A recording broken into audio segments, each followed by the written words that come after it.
Welcome to the Akashic Reading Podcast, presented by AkashicReading.com, the place where you can learn to access your soul's wisdom, or at least stop digging the hole any deeper. I'm your host, Terry Uktana, and today we'll be talking about how soul books or Akashic records have keys like those at the bottom or side of maps, the kind which tell you what symbol is being used for what. And in the case of our lives, displays subjects or goals by their relevance to us now, both in time and in development. Each of us has an Akashic record or complete accounting of all we have been, done, and intended from the coalescing of our soul into being. This is not something kept and maintained by authorities or more powerful beings in order to control, manage, or manipulate us. It's an extension of ourselves, which helps us to understand our core nature and maintain a coherent sense of self throughout our ever-unfolding beingness. Think of it somewhat like the part of your brain which records events and transforms your experiences into memories, wisdom, skills, and perspectives. However, unlike your brain, which is subject to chemical signals, emotional misfires, survival instincts, coping mechanisms, and the mechanics of problem solving, your Akashic record, or the book of your soul, permanently records everything in exquisite detail from the horrific to the rapturous. On the other hand, your soul book not only records the facts, it processes them to extract the wisdom, find solutions to problems, and helps you apply all you have become and are capable of in your current embodied life. Similar to the signals moving to and from our brain via our nerves, information flows to and from us via our akasha, prana, or chi, whatever term you want to use. This is the life force which animates us, the mystical energy martial artists focus to empower their movements, and the points which acupuncturists needle in order to heal. Most people relate to this flow as the chakra system. Universal energies, including the wisdom from our soul book and higher self, flow down into our crown chakra and are incorporated into us at various stages until we manifest them out of us and into the world through the act of living. The experience of living flows into and through us upwards, being transformed into wisdom, lessons, and new abilities, which then enrich the universe while at the same time being recorded in our soul book. Each record is divided into 7 sections. The first is a history of any and all physical embodiments the soul has participated in. These are generally called past lives or incarnations and are what past life regressionists work with when regressing their clients. The second section is a complex analysis of each past life, recording the reasons for it, the outcomes of all its situations, choices, and interactions, plus a results summary. This section is the report generated by each end-of-life review, which occurs directly after the soul returns to the Akashics. Past lives, or the detailed records covering an individual's incarnations, make up at least half of all soul books. The third section of a soul book is every fact concerning the soul, which is not involved with embodiment, which for most souls comprises the majority of their existence. The fourth section is a record of their attitudes towards service work or active co-creation. I liken this to the taking on of a career in embodied life. Once matured, a soul can take on a service position of their choosing, which fits their aptitudes, personality, and interests. As souls are not static, but ever-evolving with life and experience, the nature of their service may progress, change, or develop in various ways, and all facets are recorded in this section. Sections 5, 6, and 7 of a soul book refer specifically to the current embodied life of the soul. Section 5 is a living document laying out all the preparation for the life as well as all the current interwoven goals, actions, interconnections, possibilities, opportunities, and potentialities, which are in a constant state of change and is heavily intertwined with other documents and soul books. Section 6 is a live relationship map, which displays somewhat like an exotic family tree showing all relationships past, current, potential, and desired. Section 7 translates the living information of Section 5 into a map structure which lays out an infinitely complex grid of possibilities playing out in real time for the soul. Like a March Madness basketball or World Cup football game schedule, the map is a mass of interconnected boxes and lines which are windows into past events, current actions, and possibilities stemming from a combination of events and our choices. While the past lives section is the most accessed, since everyone, including retrievalists, regressionists, those who understand reincarnation, shamans, and those seeking a source for their issues or struggles, all look there, Section 5 is the resource most useful for understanding and navigating our current situation, whatever that may be. Prior to entering into an embodied life, we make extensive plans. This is in part because life is complicated, and we have quite a bit to achieve over a span of decades, and also because every living being has free will. Not only do we have the ability to choose what we do in every instant, but so does everyone else. So, like the most complicated NASA mission ever undertaken, we attempt to plan for every contingency.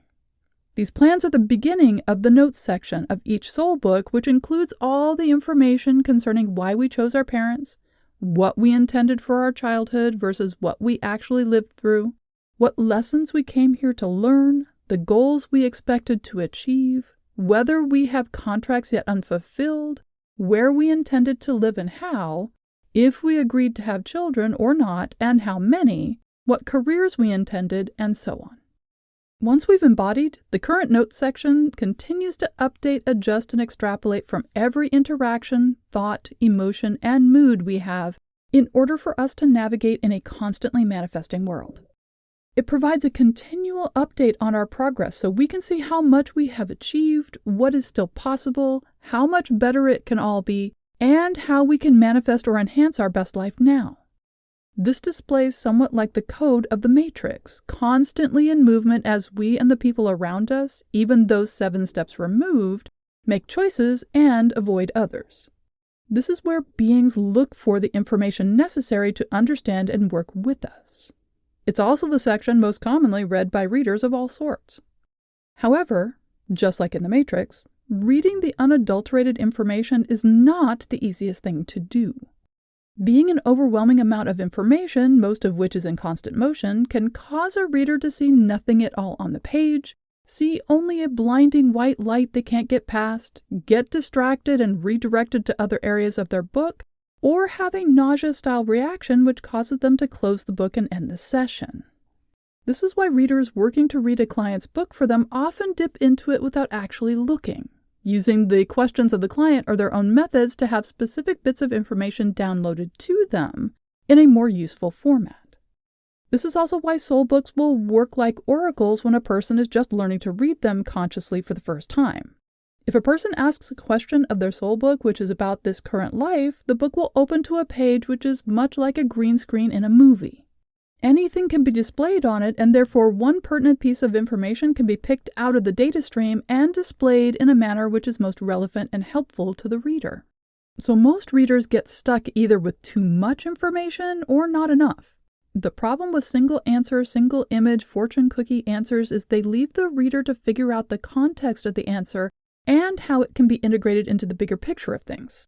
This can be a bit daunting when the answer is not intellectual but spiritual and experiential, like finding yourself suddenly under what feels like a giant ocean wave when you're afraid of water. If the question being posed is how to move forward in life and the answer is to allow yourself to feel the reality of your feelings, this experience in your soul book is accurate, but possibly more traumatizing without the necessary context.